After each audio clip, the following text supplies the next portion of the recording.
목표를 정하고 실천해야 할 일들을 계획합니다. 성도 여러분, 새해를 맞이해서 어떤 꿈을, 어떤 소망을 꾸미셨습니까? 새해를 맞이해서 계획을 세우는 일 말고 사람들이 또 한 가지 잘하는 일이 있습니다.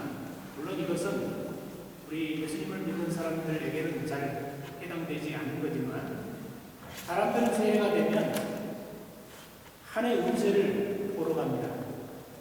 용하다는 점쟁이를 찾아가거나 토종비계를 보거나 사주팔자를 보기도 합니다. 그런데 놀랍게도 믿는 사람들 가운데에도 점을 치는 사람들이 있다라는 그런 이야기가 있습니다. 여기 우리 성도들 가운데는 그런 분들이 없으시리라고 봅니다. 제가 언젠가 어떤 분에게 심지어 예수의 이름으로 점하는 귀신이 있다라는 이야기를 들은 적이 있었습니다. 이처럼 사람들은 장래일에 대해서 참 궁금해합니다. 한 해 동안 무슨 일이 일어날지, 자기 인생에 행운이 올지 혹은 불행이 닥칠지를 매우 궁금해합니다. 그러나 유감스럽게도 우리는 우리의 장래에 대해서 알지 못합니다. 과학적인 데이터와 통계 자료를 통해서 미래 전망을 어느 정도 예측해 볼 수는 있지만 개인의 장래에 대해서는 한치 앞도 내다볼 수 없습니다. 이 예배가 마치고 나서 무슨 일이 우리에게 올지 우리 가운데 아무도 아는 사람이 없습니다. 왜 이렇게 우리가 알 수 없는 것일까요? 하나님께서 막으셨기 때문입니다. 전도서 7장 14절을 보면 형통한 날에는 기뻐하고 곤고한 날에는 되돌아보아라.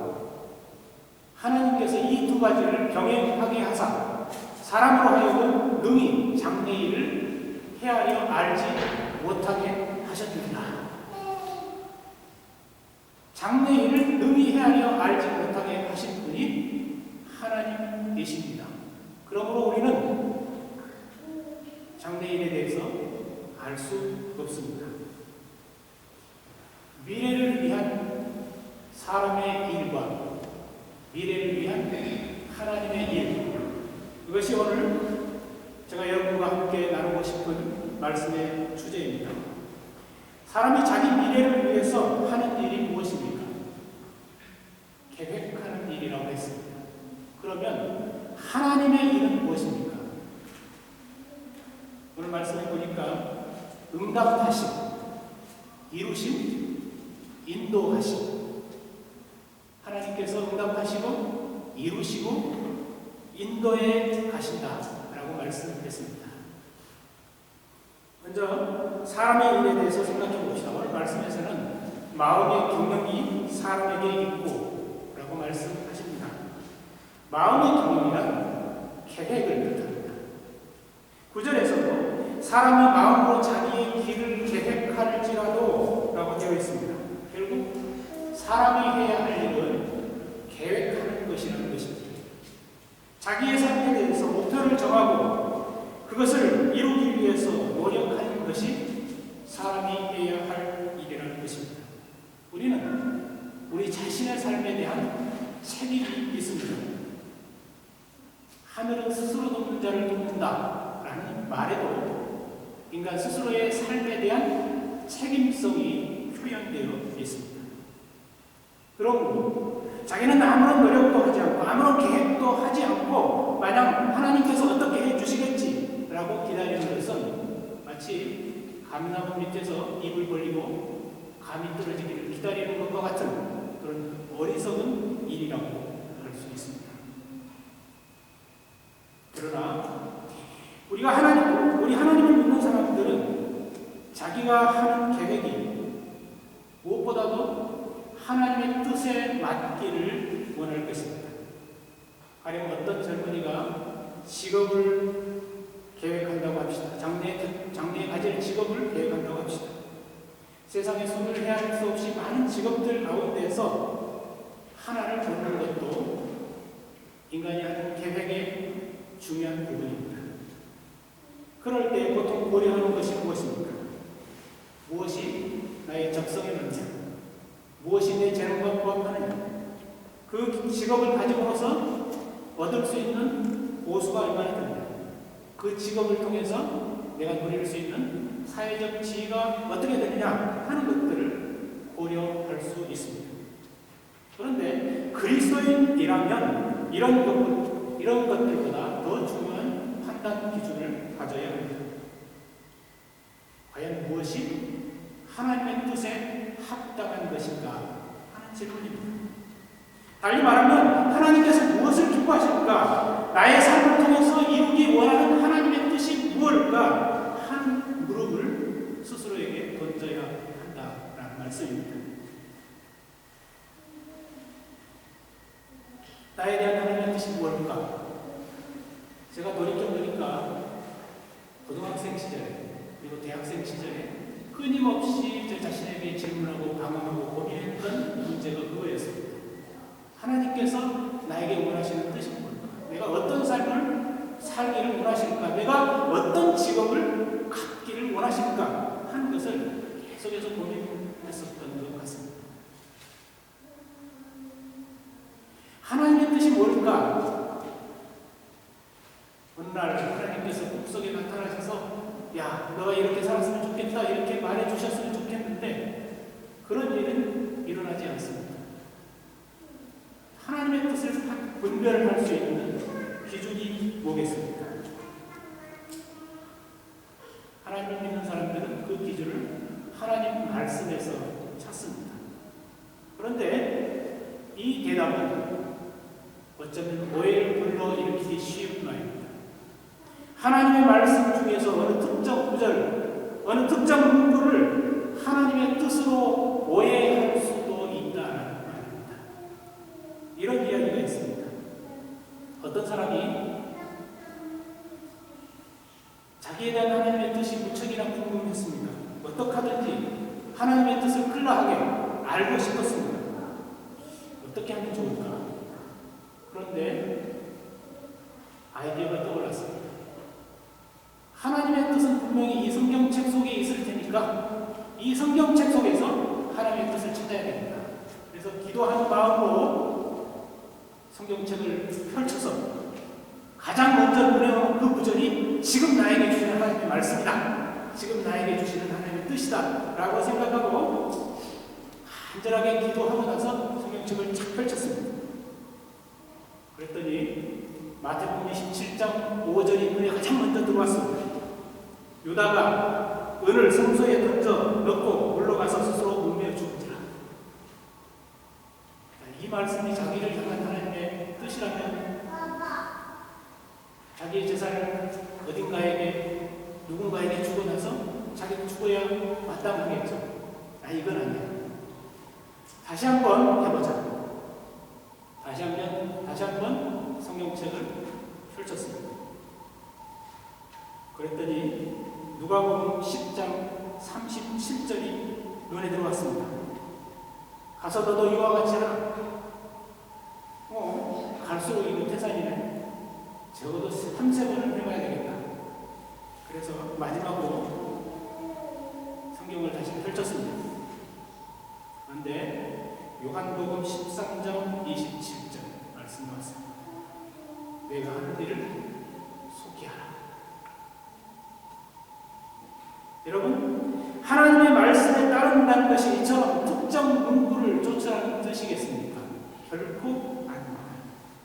문구가 아니라 하나님 말씀의 뜻, 하나님 말씀의 정신, 그것을 주목하고 우리의 삶의 방향을 거기에 맞추라는 것입니다. 하나님 말씀의 핵심을 가장 단순하게 표현한다면 사랑과 공의라고 말할 수 있을 것입니다. 오늘 본문에서는 이와 비슷한 말로 인자와 진리라고 표현되어 있습니다. 사랑과 공의, 인자와 진리 이런 말들은 우리가 어떤 일을 놓고 하나님의 뜻을 물을 때 가장 먼저 고려해야 할 일들입니다. 기준들입니다. 직업을 선택함에 있어서도 그렇고 어떤 일에 대한 태도와 행동을 결정함에 있어서도 마찬가지입니다. 직업의 기준을 따져서는 안 되지만 세상을 이롭게 하고 하나님의 뜻을 이루는 직업과 그렇지 않은 직업은 분별을 해야 합니다.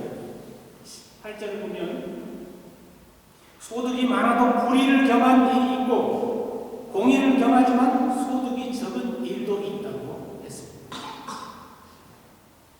그때 무엇을 택할지는 너무나도 자명한 공의를 택해야 하는 것입니다.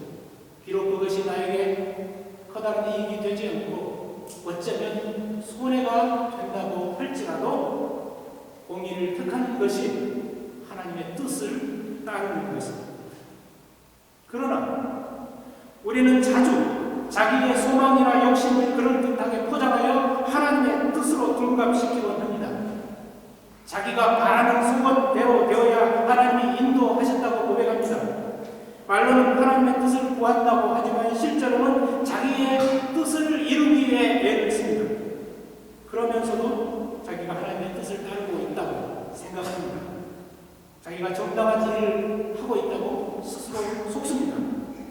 이것은 믿음을 가진 지 얼마 되지 않은 사람뿐만 아니라 이미 오랫동안 믿은 사람들도 쉽게 빠질 수 있는 함정입니다. 여러분, 우리는 다윗을 잘 알고 있습니다. 그는 존경할 만하고 닮고 싶은 신앙의 위인입니다. 그랬던 다윗도 일생에 있어서 크나큰 원점 2개를 남겼습니다. 첫째는 밧세바라는 여인과 간통하고 그것을 숨기기 위해서 그녀의 남편 충성스러운 부하 우리아를 죽게 했습니다. 그 일 때문에 다윗은 혹독한 하나님의 징계를 받아야 했습니다. 밧세바와의 사이에서 태어난 아기가 나자마자 죽었고, 그리고 나중에는 아들 압살롬이 반란을 일으켜서 얼마 동안 권자에서 쫓겨나는 처량한 경험도 해야 했습니다. 다윗의 2번째 큰 실수는 그의 말년에 일어납니다. 다윗이 신하들에게 인구조사를 명령했습니다. 그때 군대 장관이었던 요압이 나서서 반대하기 시작합니다. 왕이시여, 왕께서는 어찌하여 이스라엘로 하여금 죄를 짓게 만드십니까? 왕이 인구조사를 하겠다는데 신하가 나서서 그것이 이스라엘 민족으로 하여금 죄를 짓게 만드는 것이다 라고 반대한 것입니다. 이렇게 극렬하게 반대했지만 너무나도 다윗이 거듭해서 재촉하니까 신하들도 할 수 없이 인구조사를 실시하게 되었습니다. 그런데 문제는 이 일을 기록한 사무엘하 24장과 역대상 21장을 보니까 요압의 반대, 신하들의 반대가 문제가 아니었습니다. 문제는 그 일에 대해서 하나님께서 진노하셨다라고 되어 있습니다. 이 일 때문에 다윗이 인구조사를 강행하는 것 때문에 이스라엘의 전염병이 발생하여 7만 명이나 되는 사람들이 목숨을 잃었다라고 되어 있습니다. 왕으로서 자기 나라 백성이 몇이나 되고 자기 나라 땅이 얼마나 넓은지 조사하는 것은 당연한 것처럼 보입니다. 인구조사를 정확히 해야 나라와 백성들의 사정을 잘 알 수 있습니다. 그런데 그것이 왜 잘못되었다는 말입니까? 하나님은 왜 그토록 다윗의 행위에 진노하셨을까요? 인구조사를 행한 다윗의 속마음, 그의 의도가 바르지 않음을 보셨기 때문에 인구조사를 통해서 다윗은 자기가 정복하여서 키운 나라가 얼마나 넓은지 그 백성이 얼마나 많은지를 과시하고 싶었습니다. 또한 동시에 인구조사를 정확히 해서 세금을 더 확실하게 걷어서 군사력을 강화시키고자 했습니다. 어떻게 보면 통치자로서 아주 마땅한 일인데 하나님께서는 다윗의 이러한 행위에서 자만과 불신앙을 보셨던 것입니다. 지금까지 인도해 주셨던 하나님의 은혜를 잊어버리고 이제 교만에 빠졌습니다. 지금까지는 하나님만을 의지하고 살았는데 이제는 인간의 군사력을 더 의지하게 되었습니다. 이러한 자만과 불신앙을 보시고 하나님께서 징계를 하셨는데 너무나도 가혹하다 싶을 정도로 징계를 하셨습니다. 인간의 계획과 그것을 이루어가는 행위에는 나름의 근거와 정당성이 있습니다. 당연해 보이고 좋아 보이고 옳게 보이고 멋져 보이는 계획들과 행위들입니다. 사람들은 단순히 그 계획과 행위들을 지켜보고 옳다 그르다 평가합니다. 하지만 하나님은 계획과 행위보다 그 마음의 동기들을 먼저 보신다는 말씀입니다. 우리가 하려는 일에 어떤 동기가 있는지 그 마음이 과연 바르고 정직한지를 보신다는 것입니다. 본문 2절 말씀입니다. 사람의 행위가 자기 보기에는 모두 깨끗하여도 여호와는 심령을 감찰하시느니라. 하나님께서 우리의 심령을 감찰하시고 우리의 심령을 우리의 마음을 시험하시고 판단하신다는 말씀입니다. 우리가 세우는 계획의 동기가 얼마나 진정성이 있는지 어떤 마음으로 그 일을 하려고 하는지를 하나님께서는 시험하십니다. 겉으로 보기에 아무리 정당하고 필요하고 옳아 보이는 일이라고 하더라도 동기가 바르지 않으면 하나님은 그 일을 인정치 않으십니다. 때로는 못하게 막으시고 때로는 꼬이게 만드시고 때로는 그 일에 대한 엄중한 책임을 요구하십니다. 여러분, 너무나 당연한 말이지만 우리는 하나님 앞에서 항상 정직해야 하겠습니다. 예수께서 말씀하셨습니다. 누가복음 12장 2절 감추인 것이 드러나지 않을 것이 없고 숨은 것이 알려지지 않을 것이 없다. 우리의 마음이 바르지 못해도 그것을 사람들에게는 숨길 수 있습니다. 그러나 하나님은 우리의 마음을 꿰뚫어 보시고 시험하십니다. 그리고 언젠가 그 옳지 않은 의도, 옳지 않은 동기, 옳지 않은 마음이 드러나게 만드십니다. 그러므로 우리가 어떤 일을 하려고 할 때, 무언가를 이루기 위해서 계획을 세울 때 먼저 우리의 마음을 돌아보아야 하겠습니다. 내가 이 일을 하고자 하는 동기가 무엇인가? 과연 순수하고 정말 옳은 것인가? 하나님께서도 기뻐하시고 인정하실 만한 일인가 하는 것을 먼저 돌아봐야 하겠습니다. 하나님은 우리가 책임적으로 살기를 원하십니다. 어려서는 지식도 짧고 경험도 부족하여 부모의 도움이나 조언이 필요하지만 장성에서는 스스로 결정하고 스스로 자기의 삶을 책임져야 합니다. 우리가 믿음 안에서 자라난다라고 하는 것은 어쩌면 믿음 안에서 책임적인 존재가 되어간다라는 뜻일 수 있습니다. 그런데 이 책임적이어야 한다는 것이 인간이 역사의 주체다라는 뜻은 아닙니다. 역사의 주체, 인생과 역사에 대한 주도권은 오직 하나님께 있습니다. 오늘 본문 말씀은 우리 인생과 역사의 주도권에 대해서 주도권이 하나님께 있음을 분명히 말하고 있습니다. 1절에서 말의 응답을 이루시는 분은 하나님이시다 라고 했습니다. 3절에서는 우리가 경영한 것, 곧 계획하는 것을 이루시는 분이 하나님이시다 라고 했습니다. 마지막 절에서는 하나님께서 우리의 걸음을 인도하신다 라고 했습니다. 특별히 4절을 보면 여호와께서 온갖 것을 그 쓰임에 적당하게 지으셨나니 악인도 악한 날에 적당하게 하셨느니라. 악인도 악한 날을 위해서 적당하게 하셨다. 우연히 일어나는 일, 우리 눈에 쓸데없어 보이는 사소한 일들, 안 일어났으면 좋았을 법한 사건들, 심지어 세상에 있어서는 안 될 것 같은 악인까지도 하나님께서 들어서 사용하신다. 하신다는 말씀입니다. 열왕기상 22장에 보면 북왕국 이스라엘 왕 아합의 이야기가 있습니다. 아합이 유다 왕 여호사밧과 동맹하고 이웃나라 아람을 치기 위해서 전쟁을 벌였습니다. 전쟁하러 나가면서 왕의 신분을 숨기기 위해서 일반 병사의 옷으로 변장을 하고 전쟁에 임했습니다. 아람 왕은 다른 사람 잡을 것 없고 이스라엘 왕만 잡으면 된다. 자기 병사들에게 그렇게 말했습니다. 그런데 이렇게 일반 병사로 변장하고 싸우다가 어떤 군인이 아무 생각 없이 쏜 화살에 맞아서 부상을 당했습니다. 응급처치를 해야 했습니다.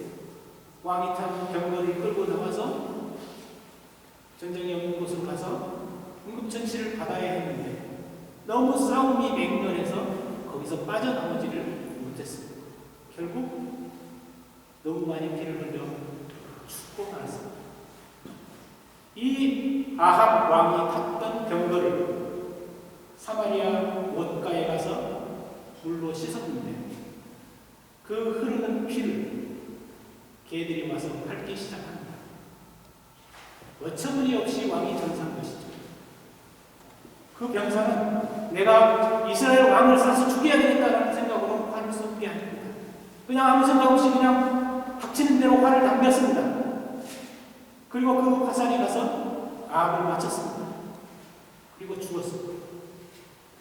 그런데 열왕기상 22장 38절을 보니까 그 일이 하나님이 말씀하신 대로 이루어졌다라고 결론을 내렸습니다. 아합은 악한 왕이었습니다. 이방 여자 이세벨을 왕비로 맞아들여서 우상 숭배에 빠져들었고 온 나라를 죄짓게 만들었습니다. 하나님의 선지자 엘리야를 계속해서 핍박하던 인물입니다. 또한 나봇이라는 사람의 포도원을 탐내서 그 포도원을 빼앗고 그를 죽여버렸습니다. 나봇을 죽일 때에 하나님께서 엘리야를 보내서 아합에게 이런 예언을 하셨습니다. 여호와의 말씀이 개들이 나못의 피를 핥은 곳에서 개들이 내 몸의 피도 핥을 것이다. 무명의 병사가 그냥 쏜 화살에 맞아서 죽음을 당했지만 하나님은 우연처럼 보이는 이러한 일을 통해서 당신의 말씀을 결국 이루셨습니다. 인간의 눈에는 우연히 벌어진 일이 많지만 하나님께는 결코 우연이란 없습니다. 우리가 선한 뜻으로 일을 도모하든 악한 뜻으로 하든 혹은 아무 생각 없이 저지른 일이라고 하더라도 하나님은 그 모든 것을 합력하게 하십니다. 또한 그 모든 것을 초월하여 당신의 뜻을 이루어 가십니다. 개인의 삶도 그러하고 인류의 역사도 하나님의 손에 달려있는 것입니다. 우리는 각자 자기의 소견대로 행합니다. 자기의 꿈을 쫓아 살아갑니다. 때로 그 꿈과 소견이 하나님의 뜻에 합당할 때도 있지만 때로는 하나님의 뜻에 반할 때도 있습니다. 하나님은 우리의 꿈과 생각과 행동을 무시하지 아니하십니다. 그러면서도 그것들을 당신의 선하시고 기뻐하시고 온전하신 뜻대로 쓰십니다. 그러므로 우리는 우리의 인생이, 나의 인생이 하나님 손에 달려있음을 인정해야 합니다. 내가 세우는 계획과 그 동기를 아시는 분이 하나님이십니다. 내 세월을 판단하시고 그것을 이루어 가시는 이도 하나님이십니다. 내가 한 발 한 발 내딛는 걸음을 주장하시고 인도하시는 분이 하나님이십니다. 이것을 인정하는 것이 곧 하나님을 경외하는 일입니다. 하나님을 경외하는 사람이 참 믿음의 사람입니다. 로마서 8장 28절 우리가 잘 아는 말씀입니다. 우리가 알기로 하나님을 사랑하는 자 곧 그 뜻대로 부르심을 입은 자들에게는 모든 것이 합력하여 선을 이룹니다. 하나님 뜻대로 부르심을 받은 자들, 하나님을 사랑하는 자들에게는 굳은 일이든 좋은 일이든 우리가 아무 생각 없이 하는 일이든 우연히 벌어진 일이든 모든 것을 합력하여 선을 이루신다. 이 말씀을 저와 여러분에게 주시는 말씀, 우리의 삶에서 계속해서 일어나는 말씀으로 받아들이시기를 바랍니다. 사랑하는 성도 여러분, 여러분에게는 어떤 소망이 있습니까? 새해의 삶을 위해서, 전 인생을 위해서 어떤 계획을 갖고 계십니까? 이 시간 그 소망과 계획을 겸손하고 진실하게 하나님께 내어 보십시오. 하나님의 뜻에 합한 꿈을 갖고 하나님의 뜻에 합한 삶을 살겠다고 하는 다짐을 이 시간 새롭게 하시기를 바랍니다. 우리의 마음을 시험하시고 우리의 걸음을 인도하시며 우리가 원하는 바를 당신의 주도적인 뜻대로 이루어 가시는 하나님께 모든 것을 맡기십시다. 2015년 한 해 동안 우리 모두 주님의 선하신 뜻에 온전하게 순종하는 삶을 사는 한 해가 되기를 간절히 바랍니다. 기도하겠습니다.